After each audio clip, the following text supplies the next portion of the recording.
Bom dia, paz seja contigo, que a graça, a paz, as misericórdias do Senhor esteja sobre a tua casa, sobre a tua vida, que o Senhor abençoe tua entrada, tua saída, teu sentar e teu levantar.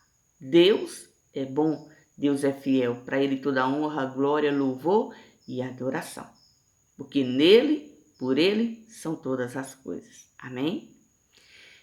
Vou deixar o meu pedido, deixe o seu like, compartilhe essa mensagem e você que tem visto e sido abençoado por esse canal e ainda não se inscreveu, se inscreva. A sua inscrição vai nos ajudar a ter visibilidade. O propósito desse canal é fazer o ID do Senhor, porque a palavra do Senhor diz: ide por todas as nações, pregai o evangelho a toda criatura, porque aquele que crer e for batizado será salvo. O intuito aqui é apresentar Jesus como o único e suficiente Deus, como Senhor e Rei, como Santo de Israel, como Todo-Poderoso, como aquele que vive e que reina, aquele que pode fazer muito mais além do que pedimos e pensamos. E que você possa no dia de hoje ser agraciado e abençoado pela palavra do Senhor, que é viva e eficaz. Ela não cai por terra, não volta para ele vazia, mas ela cumpre naquilo que lhe apraz. O Senhor é bom, querido. A Ele toda honra, glória, louvor e adoração. Eu te convido, ou melhor, eu te convoco a meditar comigo na palavra do Senhor, a buscar a face daquele que reina, daquele que é vivo, daquele que é santo, daquele que é poderoso. E se posicionar agora diante da palavra do Senhor e se permitir ser arguido, ser conduzido, ser abençoado pelo nome do Senhor Jesus Cristo, pela palavra viva. E que essa palavra venha ao teu coração hoje como resposta de Deus, para que você possa receber a palavra com respeito, com sinceridade e possa tomá-la com lealdade ao teu coração, porque Deus é Senhor, Deus é tremendo, Deus é poderoso e Ele quer mudar a tua história. Que você no dia de hoje possa ouvir essa palavra e dar atenção devida àquilo que Deus quer tratar com o seu coração. Amém? Louvado seja o nome do Senhor Jesus Cristo. Vamos meditar um pouco na palavra do Senhor. Hoje a palavra está em Deuteronômio, capítulo 17. Eu vou ler a partir do versículo 14 até o versículo 20, que diz assim: quando entrares na terra que te dá o Senhor teu Deus, e a possuíres, e nela habitares, e disseres: porei sobre mim um rei, assim como tem todas as nações que estão ao redor de mim. Porás certamente sobre ti, como rei, aquele que escolher o Senhor teu Deus. Dentre teus irmãos, porás rei sobre ti. Não porás por homem estranho sobre ti, que não seja de teus irmãos. Porém, ele não multiplicará para si cavalos, não fará voltar o povo ao Egito para multiplicar cavalos, pois o Senhor vos tem dito: nunca mais voltareis por este caminho. Tampouco para si multiplicará mulheres, para que o seu coração não se desvie. Nem prata, nem ouro multiplicará muito para si. Será também que, quando se assentar sobre o trono do seu reino, então escreverá para si num livro um translado desta lei, do original, que está diante dos sacerdotes levitas, e o terá consigo, e nele lerá todos os dias de sua vida, para que aprenda a temer ao Senhor seu Deus, para guardar todas as palavras desta lei e estes estatutos para cumpri-los, para que o seu coração não se levante sobre seus irmãos e não se aparte do mandamento nem para a direita, nem para a esquerda, para que prolongue os seus dias no reino, ele, seus filhos, no meio de Israel. O Senhor é bom, o Senhor é a nossa justiça, é a nossa força, é a nossa fortaleza. Nele, por ele são todas as coisas. Deus é tão maravilhoso porque ele nos esquadrinha e ele conhece o nosso coração, ele conhece a nossa servir, ele conhece a nossa maneira de pensar, o nosso jeito de agir, que ele já deixa de antemão algumas coordenadas para o povo de Israel, porque ele já sabia aonde aquele povo chegaria, o que aquele povo iria fazer e aonde ele estava colocando aquele povo e a forma como aquele povo estava sendo conduzido e se conduzindo no meio dos gentios. Deus havia determinado que quando Israel entrasse na terra prometida, na terra que emana leite e mel, era para ele destruir de todo os seus inimigos. Que aquilo que Deus mandasse eles fazer deveria ter sido feito plenamente. Mas Israel, quando ele começa a guerrear as suas batalhas para tomar posse da terra prometida, ele começa já errando, deixando vivos alguns, fazendo alianças sem perguntar para Deus.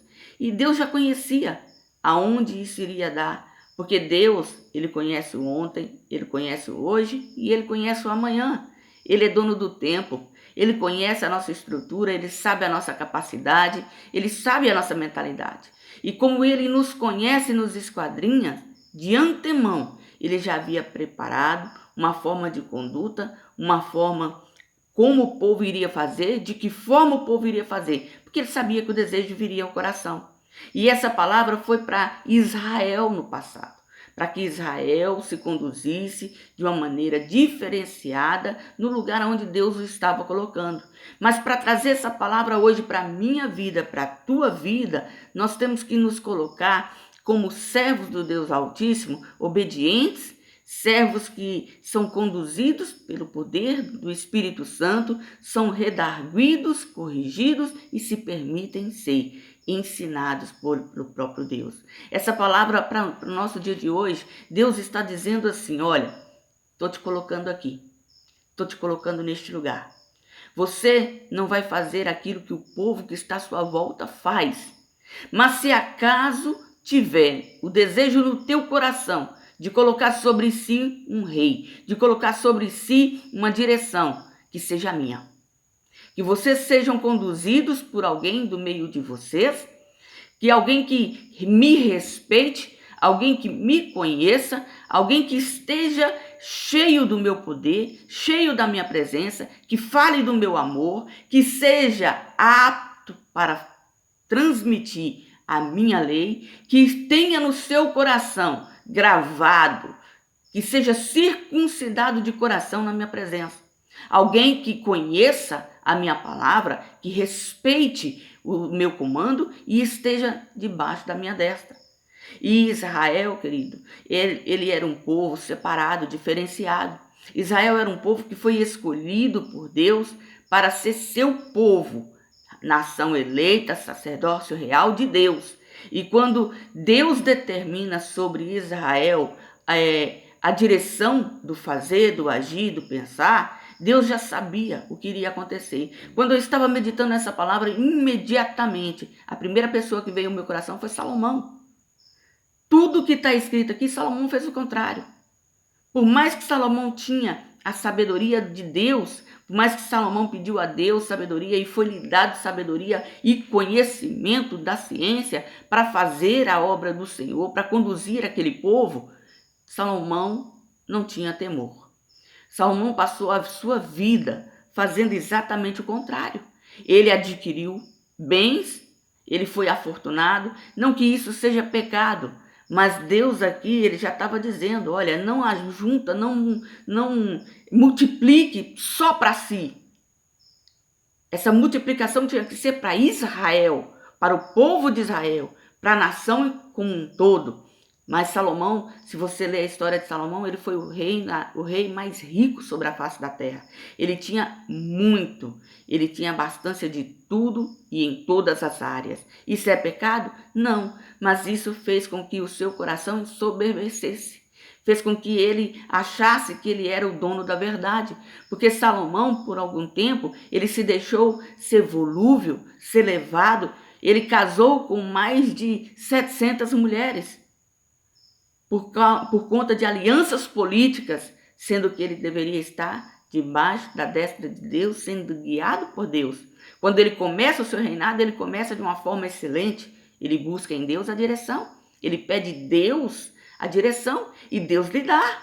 E a sua oração ela foi tão sincera que Deus o visita em sonho e diz para ele: olha, o que pediu tão bem, que eu não vou só te dar sabedoria para guiar esse povo, não. Através da sabedoria que eu vou te dar, eu vou multiplicar as bênçãos sobre a sua vida. E assim foi. E Deus o fez, porque Deus cumpre a sua parte na aliança. Quem falha, quem erra, somos nós. E quando Salomão deixou o Deus Altíssimo para viver ali afortunado, para viver ali as experiências pelas quais a sua sabedoria lhe concedia, ele acabou caindo em descrédito com Deus, porque ele acabou cometendo todo tipo de pecado. Salomão chegou ao ponto de fazer sacrifício dos filhos por conta das suas esposas estrangeiras. Ele conseguiu usar contra si mesmo esse texto. Por quê? Porque Deus havia deixado o como, o quando. Salomão, quando foi levantado rei sobre Israel, ele tinha o conhecimento. E Deus havia dito: olha, transcreva para si essa lei, medita nela. Porque a partir do momento que você tem conhecimento da verdade, a verdade te liberta e a verdade te conduz.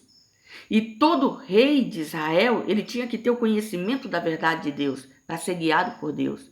E quando nós vamos ler a história, não é bem assim que acontece. Quando nós vemos que houve reinados que foram um desastre, houve reis que foram um desastre, Deus, quando ele permitiu que Israel fosse dividido em 2 reinos, foi justamente por isso, porque apesar do conhecimento da lei, Israel não andava segundo o propósito do Senhor.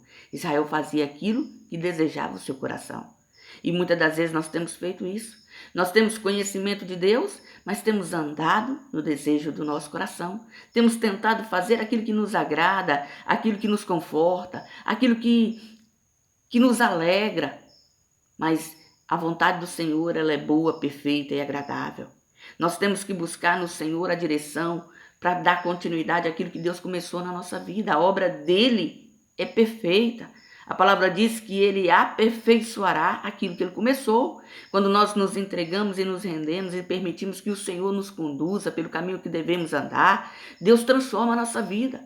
Trazendo essa palavra para o dia de hoje, ele fala para termos a palavra dele escrita para meditarmos. E nós temos hoje, principalmente nós que somos ocidentais, temos a liberdade de ter uma Bíblia, de ter o conhecimento da palavra de Deus nas nossas mãos. E nós não temos a dedicação de meditar nela de dia e de noite. Porque quando nós nos envolvemos com o Senhor, quando nós nos posicionamos na palavra do Senhor e buscamos a face do Senhor e permitimos que Ele nos conduza pelo caminho que devemos andar, Ele é fiel, querido, Ele é justo e Ele faz com que todas as suas promessas se cumpram na nossa vida, porque Ele não mente, Ele não falha, Ele continua sendo o mesmo de ontem, Ele é hoje e o será eternamente. O Senhor pode transformar a tua casa, o Senhor pode mudar a tua história, mas você tem que se render e se entregar. Jesus disse assim, aquele que quiser vir a mim,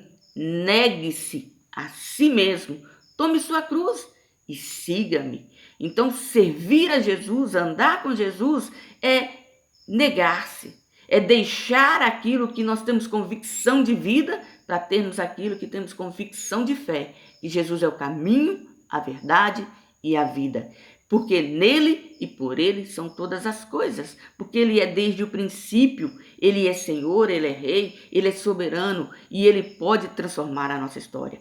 Medita na palavra do Senhor, faça como está escrito na palavra do Senhor, tenha essa lei descrita em seu coração, viva por ela, com ela, porque o Senhor vai mudar a tua história. Seja obediente à voz do Senhor todos os dias da sua vida e deixe que Jesus reine sobre tua casa, sobre tua família e sobre tua vida.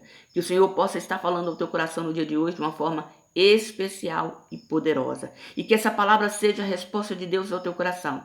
Estar no centro da vontade de Deus é ser obediente, é ser servo, é ser santo e é ser separado das coisas do mundo. Que Jesus te abençoe e te guarde. E eu deixo aqui o meu muito obrigado, em nome de Jesus. Amém.